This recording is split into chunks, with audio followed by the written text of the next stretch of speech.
I couldn't move. The lake had been still moments ago, but now it shivered, like it was ready to crack open. Run! The words screamed through my mind, but my legs wouldn't listen.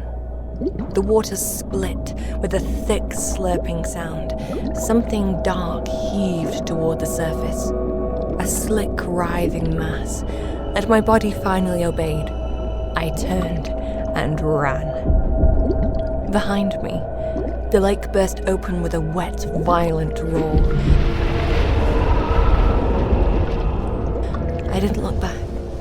I ran so hard my shoes sank into the dirt, the ground clinging to the heels. Somewhere between one step and the next, they slipped off and were lost behind me. Barefoot now, I tore through the wet grass, cold muck sucking at my toes. Away from the water's edge, I wove between the tables set for the feast.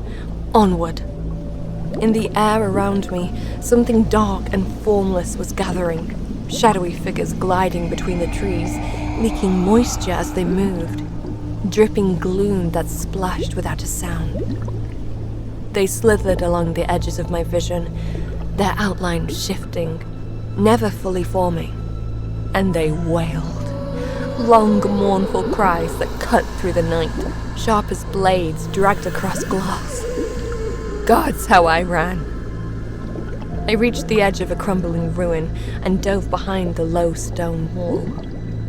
It wasn't much of a hiding spot, half broken and barely enough to cover me, but it'd have to do. Beneath a tangle of bushes, I curled into myself, pressing my forehead to my knees. I gasped for air, my chest tight and burning, struggling to slow my breath. Every inhale hurt. I clutched at the slimy wall, wishing it was taller, the bush thicker. The stench in the air grew fouler, like fish guts pressing down my throat. I forced myself to lift my head and peek through the cracks in the wall. That's when I saw them. The lake had vomited up nightmares. They dragged themselves ashore, a writhing flood of limbs and tentacles slithering out of the water.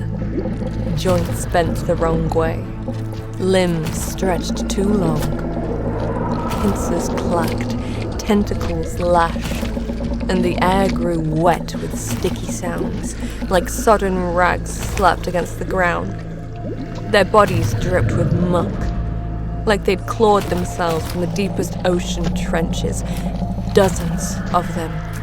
No. Hundreds? I hadn't the wildest idea. My eyes filled with tears. Some of the monsters were roughly my size, others no bigger than fish, and some were enormous. Hulking shapes, barely able to drag themselves ashore. None looked the same, yet they all shared one horrifying truth. None of them resembled anything that was meant to exist. At first, I thought they had come to attack the temple. But no. These horrors were hungry. They lurched toward the feast laid out by the ash elves. Some sat at the tables, others coiled around them. Tentacles curled around bowls of food. Claws cracked bones with nauseating snaps. Mouths slurped, maws swallowed, gulping mushrooms and meat, lips sucking at the food. Their feeding was a frenzy, a wet, slapping, slurping chaos. One of the horrors crushed a squid in its mouth, ink spurting across its face. Another ripped a fish in half and devoured it in jagged chunks, the sound of bones crunching as it gnawed. The horrors didn't speak. They only ate. Their gurgling breaths filled the air like the sound of slow drowning. I wrapped my arms around my knees, nails digging into my skin as I tried to steady myself. My whole body shook. The sounds, the gulping, the cracking, the splashes, clawed at my sanity, fraying it thread by thread. My breaths came shallow and fast. I pressed my lips shut, desperately trying to avoid sobbing aloud. Don't scream. Don't scream. But the harder I tried to keep calm, the more the panic dug into me. Then, a strange light flickered on the far waters, catching the edge of my vision. I turned toward it. At first, it was just a distant shimmer. Then it grew brighter, closer, accompanied by a rumble that rippled through the water. A chorus of wails rose from the feast, snatching my attention. I turned and saw the shadowy figures I'd noticed earlier gliding between the trees. They hovered low over the tables, leaking gloom. When they swooped down to touch the heaps of food, the monsters snarled at them, chasing them off with greedy claws. I looked around, failing to fathom what my eyes beheld. This wasn't real. Not even a nightmare, far beyond the wildest ability of dreams. Another rumble pulled my attention back to the water. The light I'd seen was closer now, much closer. It was a massive structure. Towering paddle wheels churned the black water in giant circles, and steam coughed from crooked smokestacks, grumbling as it curled into the night air. A ship. Black vines clinging to the rotting hull like parasites, writhing as though feeding on the ship itself. The closer it drew, the smaller I felt. Chains roared, timber cracked. It was a mountain of rust and rot, ploughing through the water. It howled as it docked, and with a heavy clunk, a ramp dropped to the shore. I stared at the opening with bated breath. For a long moment, nothing happened. The ship only lay there, grumbling, still, its maw wide open but empty. But then, out stepped a figure, the shape of a man, wearing a bull-shaped mask of tarnished gold. Behind him came a regiment of warriors. They were hideous, moving rhythmically with military precision, the ramp croaking as if suffering beneath the weight of their feet. Their leader moved with grace, his armor encrusted with carvings twisting in the moonlight. His brigade followed him in perfect formation, their greaves clattering in unison. Who were they? What were they? What in the unholy name of Garavan Dral was going on here? Just as I thought the scene unfolding before me couldn't possibly get any more bizarre, the Ash Elves appeared. I had no idea how it was possible. Earlier they had seemed as if they'd vanished from the world. The females arrived first, descending from the upper levels of the Forbidden Temple with weapons in hand. For a moment, hope flickered in my chest. Maybe they'd come to fight the monsters. But no, of course not. They stopped at the edge of the feast, watching with quiet reverence as the brigade of warriors arrived, and the slithering horrors gorged themselves. Then the male elves arrived from houses on the water's edge, carrying jugs and decanters. They poured wine into goblets, filling the monsters' cups. Why on earth would they do this? The air was sick with the stench of rot, a cacophony of sound and chaos.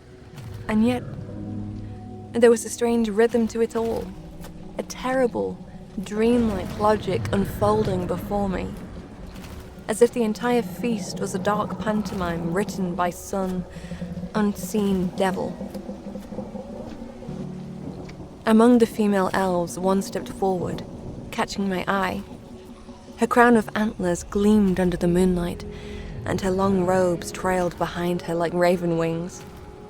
For a moment, I thought it was the statue from the Forsaken Garden, come to life to find me. Because, at this point, why wouldn't the Demòra Lady of Oblivion come to join the party? But no, this was no demon. It was worse. It was Azura. Her hair coiled around her like serpents, and the antlers she now wore rose high above her head. They made her look even more otherworldly, as though she had slipped from the pages of some heretical myth. She walked steadily through the trees, past the tables where the horrors feasted, and met the brigade of warriors who had emerged from the ship. Their leader raised his masked head as he saw her. I watched as they met amidst the chaos. Azura opened her arms in a welcoming gesture, and the masked warrior answered with a graceful bow. There was an unsettling familiarity between them. The sight of them together made my skin crawl.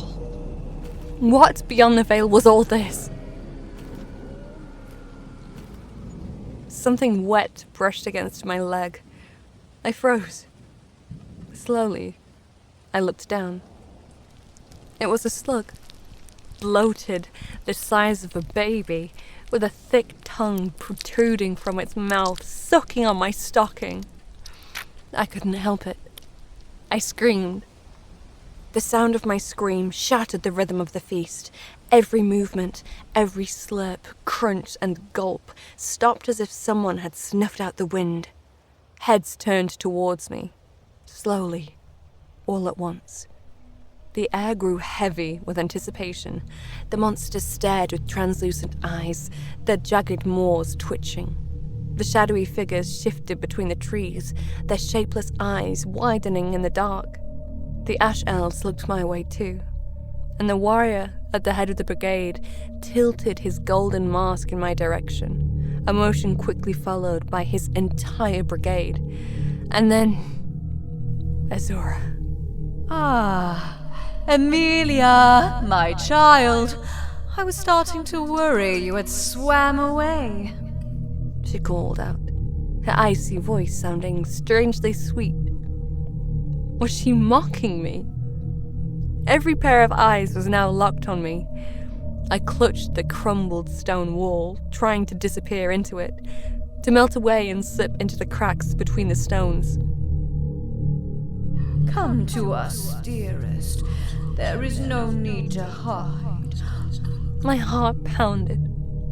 What was I to do? Running would look pathetic, and there was nowhere to run anyway. I stood up, straightened my back, smoothed the skirt of my dress over my shaking knees, and stepped out from behind my lousy hiding spot. One foot in front of the other, slowly, carefully, as if I could convince them that none of this frightened me in the slightest. Azura's voice moved through the trees. That's it, child. Come to us. I hated doing exactly what she told me. The further I walked, the thicker the stench in my nose. I held my breath. As I passed the tables, the monsters watched me with unblinking, alien gazes. They hissed and whispered as I passed, their slitted pupils contracting and expanding, their bodies twitching in strange, involuntary spasms. Some clicked their pincers and snapped at the air as I moved by, saliva and brine dribbling from their mouths. I kept my chin high, refusing to meet any of their grotesque gazes. Above me, the shadowy figures flickered between the branches, drifting like leaking phantoms, their hollow eyes staring down in silent curiosity. I clenched my jaw so tightly it hurt, forcing my legs to keep moving even though my knees felt as if they might buckle beneath me. When I reached them, Azura and the golden masked warrior stood waiting, his black void-like eyes fixed on me from behind the tarnished metal. I could feel their weight, like cold iron pressing down on my chest. Azura gave me an eerie smile, as if everything was unfolding precisely as she had foreseen. Worry not, child. There is no need to be afraid. No need to be afraid. What a joke. My heart was pounding so violently I could hear it in my ears, a steady drumbeat of panic. I stepped closer until I stood just a few feet from them, close enough to smell the smoke clinging to the warrior's armor, mingling with the brine and decay of the creatures. Close enough to see the carvings etched into his armor, wriggling like maggots beneath the flickering lantern light. Lord Helrath, Azura said, gesturing towards the masked warrior. Meet Emilia var Lavenhugel, the one our Lord has chosen. Helrath inclined his head in a smooth, deliberate motion, the golden bull mask tilting as his gaze locked onto mine. The hollow voids beneath the mask seemed to gleam faintly, as though lit from within by dying embers. A most fortuitous meeting, mademoiselle, he said, with a voice that was surprisingly warm. I have awaited this moment for some time. He lifted his hand and removed his mask. I wished he had left it on.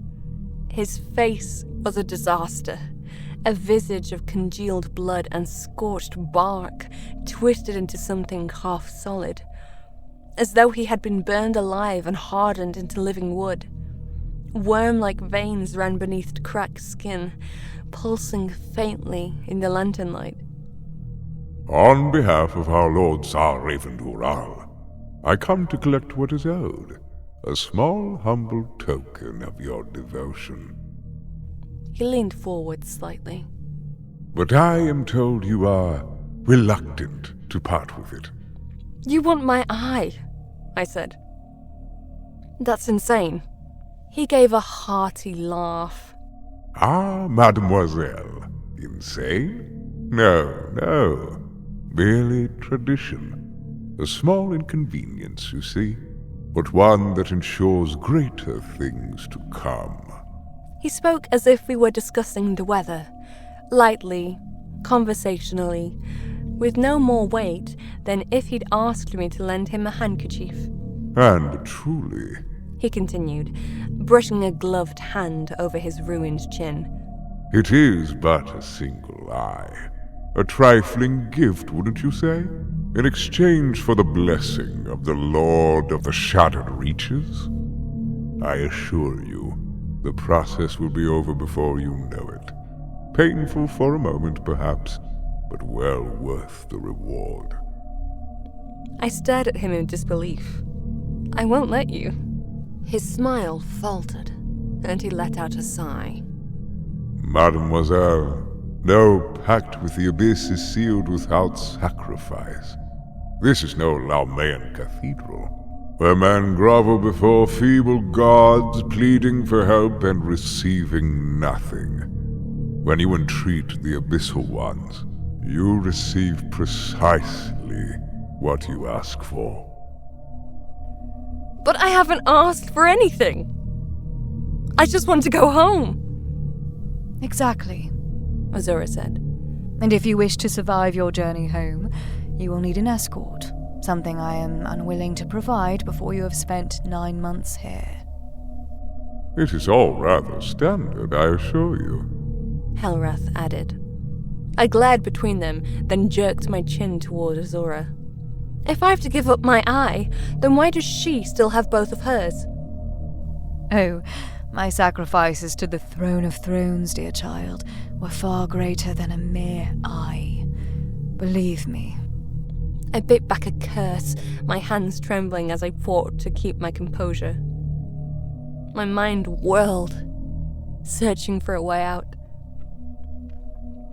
If I accept the role now, I said, if I agree to become your successor here and now, do you still need to take my eye? No, but once you accept our Lord's offer, you will be bound to this place forever. By the grace of the Erden, you will belong to Tsar Ravendural until your final breath. A sickening tremble went through me. Forever. That was a long time. Imagine never returning to Gratzreich. never seeing Mother again. The thought made my stomach turn, but so did the idea of having my eye gouged out. So, I have no real choice then. If you want, mademoiselle, you could come with me. I looked upon Helrath's bloody face before glancing toward the shore, at the ship still belching thick smoke from its chimneys. It looked like something straight out of hell. I turned back to Lord Helrath, narrowing my eyes. Do you think I'm crazy? Helrath laughed. You wouldn't be the first mad woman to walk among Demòra? Demòra. Why, of course. His voice bore a chuckle, as if this was the most obvious thing in the world. What else did you think we were? I looked over at the grotesque gathering before casting a glance at the Ash Elves. It made sense now. Who other than their precious Demòra would these heretics have prepared such a banquet for? I shot Azura a look. She tilted her head, lips curling into a soft, almost motherly smile. The sight of it made my chest tighten up. Anger flared up, burning through the dread, and I turned sharply back to Helrath. Fine, I said. Take my eye back to your master, but tell him to take good care of it, because one day I will come for it. Azura laughed and Helrath smiled. It wasn't the reaction I had hoped for. Come, he said, gesturing towards a table amidst the feast. We moved together, Azura, Helrath, and I, along the path between the tables where the demoral horrors feasted. My bare feet felt cold in the grass. When we reached the table in the center, Helrath snapped his fingers and the creatures shrieked in agony before slithering back with low, gurgling whines, clearing the table with reluctant hisses. The largest of them lingered for a moment longer, but a second snap from Helrath sent them writhing away in pained shrieks, tails dragging in the dirt. Azura called to the temple servants, who scurried forward to clear the table of bones and scraps. Once the surface lay bare, Helrath turned to me with a graceful bow, as if inviting me to a dance. Lie down, Azura said softly, almost tenderly. This time, I don't want you running away. Do you understand? I shot her a glare but said nothing. Slowly I climbed onto the table. The planks were slick with grease and decay, but I forced myself not to think about that. They were going to cut out my eye. I had to keep my mind off that too. The only thing I allowed myself to feel was the rage. Gods, how it burned inside me.